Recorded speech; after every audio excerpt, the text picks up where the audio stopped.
Hello friends, இன்னைக்கு நம்ம சேனல்ல எல்லாருக்கும் ஃபேவரட்டான ரோட்டு கடை ஸ்டைல் சிக்கன் நூடுல்ஸ் எப்படி பண்ணலான்னு பார்க்கலாமா? அதுக்கு ஃபர்ஸ்ட் ஒரு பேன்ல எண்ணெய் ஊற்றிட்டு எண்ணெய் நல்லா காஞ்சதுக்கு அப்புறமா அதில் ஒரு 5-6 பல்லு பூண்டை இந்த மாதிரி குட்டி குட்டியாக சாப் பண்ணிட்டு அதை ஆட் பண்ணிக்கலாம். அது கூடவே 2 பெரிய வெங்காயத்தை இந்த மாதிரி ஸ்லைஸ் பண்ணி ஆட் பண்ணிக்கலாம். அது கூட 2 பச்சை மிளகாவை இந்த மாதிரி கீறிட்டு ஆட் பண்ணிக்கோங்க.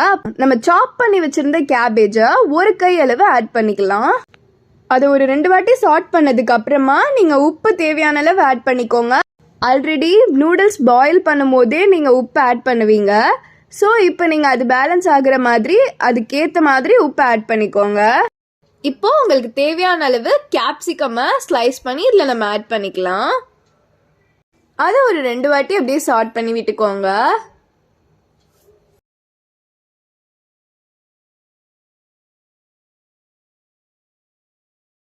இப்போ அது நல்லா சாட் பண்ணதுக்கு அப்புறமா அதுல நம்ம 2 முட்டையை உடைச்சு ஊத்திக்கலாம்.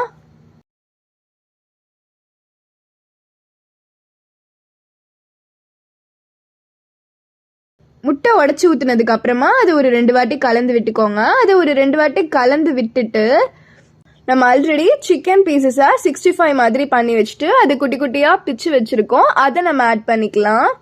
அதை ஆட் பண்ணிட்டு ஒரு 2 வாட்டி மிக்ஸ் பண்ணதுக்கு அப்புறமா ஒரு 1/2 ஸ்பூன் அளவு பெப்பரை இந்த மாதிரி தூவி விட்டுக்கலாம். அது கூடவே ஒரு 1/4 ஸ்பூன் அளவு சில்லி பவுடரையும் இந்த மாதிரி நல்லா ஸ்ப்ரெட் பண்ணி விட்டுட்டு அதை நல்லா நம்ம சாட் பண்ணிக்கலாம்.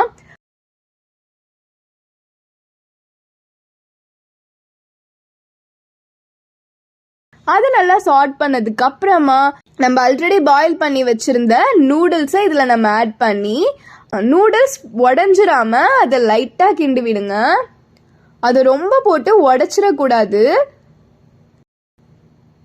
நம்ம அதை பார்த்து பொறுமையாக நம்ம கிண்டி விடணும்.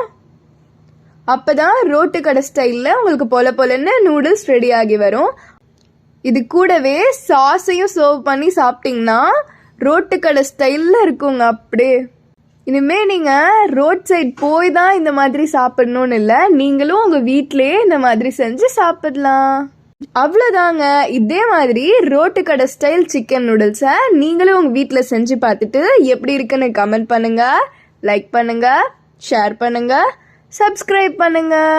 வாங்க சாப்பிடலாம்.